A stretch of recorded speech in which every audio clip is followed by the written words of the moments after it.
Alright guys, I'm here at the airport and I'm going to see if I can make it through airport security with not one, not two, but 3 different cold wallets. Let's go find out. Alright, so I'm just going to put the wallets in my bag and we'll see what happens.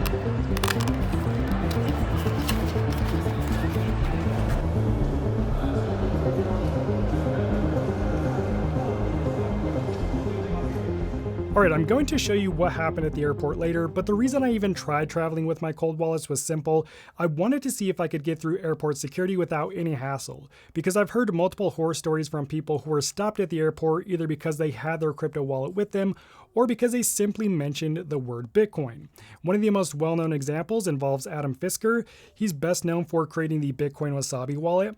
While going through US Customs, he told agents he was there for a Bitcoin conference. He ended up being detained for 12 hours before finally being released. And even a subscriber on CryptoDad's channel said he was questioned simply because he had 2 Ledger Nano X wallets in his bag. And those are only 2 of the many stories that I've heard.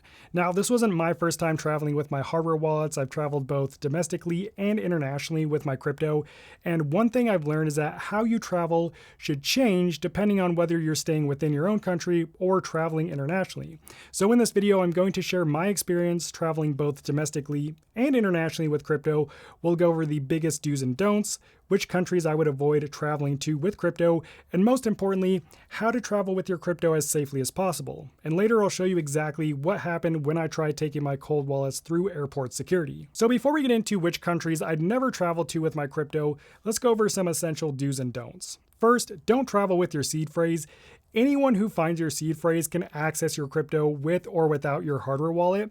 So whether that's an airport security agent who snaps a quick picture of it, or you accidentally drop it and someone finds it, traveling with your seed phrase instantly puts your crypto at risk. So do just travel with your hardware wallet if you want to access your crypto on the go. A hardware wallet's job is to protect your crypto from both physical and remote threats.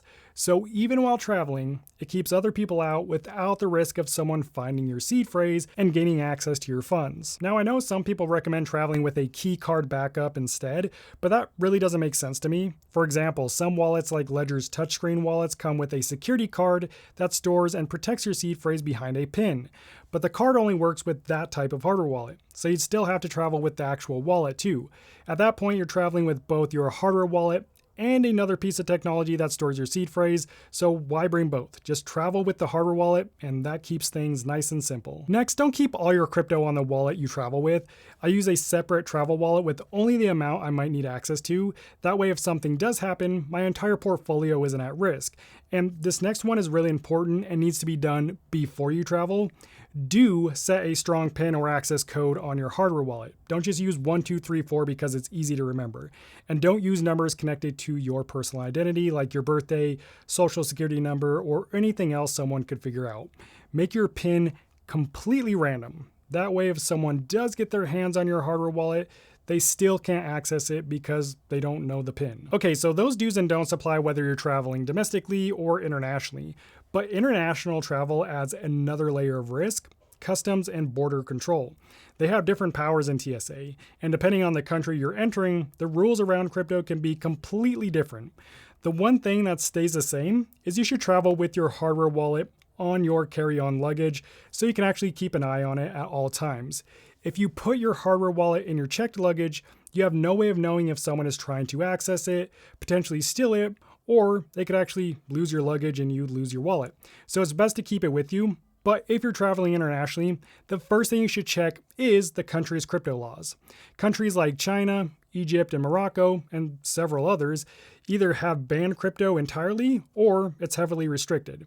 That doesn't necessarily mean that you can't travel with your hardware wallet or that it's illegal, but you are more likely to be stopped or questioned about your wallet in these countries, which is what we want to avoid. But if you are planning to travel with your crypto anytime soon, make sure to check out my crypto travel risk guide I put together just for you. It's linked down in the description. Basically, I gathered a list of the most visited countries and labeled which ones are safe, the ones to use caution in, and the places I'd personally never travel to with my crypto. Okay, the next thing you need to consider when traveling internationally is what you tell customs. They're going to ask questions, that's their job. They'll ask you things like, where are you going? Why are you going there? How long are you staying there? When do you plan on coming back? If possible, don't mention anything crypto related. For example, if you're traveling to a crypto conference, just say you're on vacation or it's for business. And if they ask you what the device is in your bag, just say it's a security device. You don't want to lie, but you also don't have to be so specific that you rat yourself out. And another question I get is, if you're traveling with more than $10,000 in crypto, do you have to declare it like cash? In the US, generally no, because your crypto stays on the blockchain. It's not in your hardware wallet, but always check the rules of the country you're entering. That said, I've traveled to some sketchy countries that I won't name here, and my goal has always been the same: be as discreet as possible. The worst thing you can do when traveling to a country is to make yourself a target, so we want to do everything we can to avoid drawing any attention to ourselves. And there are a few rules I live by to do this. First, don't wear clothing that has crypto on it. That could be a Bitcoin shirt. Second, the type of wallet you bring can actually determine whether you attract attention at customs. The reason I brought 3 different types of wallets on this flight was to see if one of them got more attention than others. I've traveled with other wallets before, and I already know some of them attract more attention than others, so I really wanted to give myself the best chance of seeing what actually gets noticed. And here's what I'll say. The wallets that look like unusual devices are the ones that are most likely to attract attention. What do I mean by unusual? Basically anything that doesn't look like a phone, computer, or some other everyday device that people normally travel with. Now, a lot of people think something like the Ledger Nano X looks normal because, well, it just looks like a USB stick. But how many people actually travel with USB sticks today? I don't really know. What I do know is that one of my friends was traveling internationally with her Ledger Nano X and got stopped at US Customs and questioned about it. Why? Because it doesn't really look like a normal device. I'd also argue that most other hardware wallets with screens don't look like anything people normally travel with. Trezor wallets just look like Trezor wallets. Maybe you could argue some of them look like MP3 players, but other than that, they're pretty unique and usually have branding on them. But when you're traveling internationally, you're going to be scrutinized a lot more than if you're traveling domestically. I've had items confiscated and was even put on a watch list simply because the country didn't understand what I was bringing in. And this wasn't even crypto related. It was literally a bag of pine nuts, which is just a snack, but they thought they were seeds that could be planted, so they took them from me and put me on a watch list.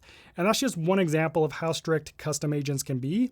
That's why you want to do everything you can to fly under the radar and avoid unnecessary attention. So my top tip when traveling with crypto is either don't travel with crypto at all, or use a wallet that doesn't look like a crypto wallet. That's what I've been doing for the past several years. Now, there are a few wallets that fit this description. The most obvious option is probably a hot wallet app on your phone like MetaMask, but then you're giving up security if someone gets access to your phone or your phone gets hacked. So in my opinion, a hardware wallet is still the most secure option.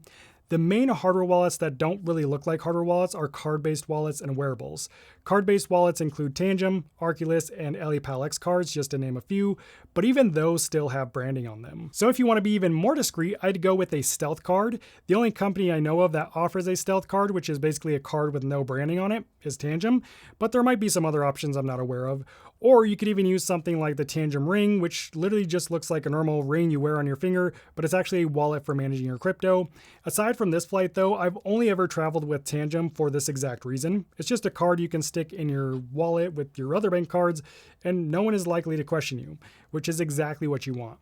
With some of these other wallets like Ledger or Trezor or any other larger device, I feel like I have a target on my head, even going through TSA, which is just not a good feeling. And that's not to say that you're guaranteed to get stopped or even questioned. That's not what I'm saying at all. But the goal is to avoid that entire scenario altogether by traveling discreetly. And this is the best way I know how to do it. That said, what happens if you do get stopped? Well, countries like the United States, Canada, and the UK give border agents broad authority to inspect electronic devices. But does that authority include hardware wallets? This is where things get a little complicated. A hardware wallet is an electronic device, but the laws weren't written specifically with hardware wallets in mind. So there isn't a clear rule that says yes, border agents can unlock your crypto wallet. But for example, the United States allows border agents to search electronic devices and information stored directly on those devices. In Canada, border agents can inspect digital devices you bring across a border, and if they decide to examine one, they can require you to provide the password. Refusing can result in the device being detained or seized. And in the UK, officers can inspect electronic devices and require access to information stored on them. In some situations, refusing to provide requested passwords or access can even be a criminal offense. So in theory, they'd need a specific reason to access your device. And of course, you'd also have to decide whether you're going to comply with their demands or not. Now, what exactly gives them enough reason to search your device? I'm not sure. I'm not a lawyer, and I definitely don't know international laws. And that's exactly why my goal is to avoid getting into that situation in the first place. The lack of clarity around traveling with crypto is enough for me to not want to deal with the hassle. After all, we're not technically traveling with crypto. Crypto isn't stored in wallets. It lives on the blockchain, which is a decentralized network available anywhere in the world. We're traveling with a device that's used to access and manage the keys used to access our crypto. But that's why I travel discreetly, I don't bring my seed phrase, and I don't carry more crypto than I actually need. As for my most recent flight, well, here's what happened. All right, guys, I just made it through airport security with 3 different types of cold wallets, a Tangent card, a Ledger Nano X, and a touchscreen Trezor Model T. But if you want to use the same proven wallet I've been traveling with for years to avoid drawing any unnecessary attention regardless of where you're flying, you can learn all about it in this next video. I'll meet you over there. God bless.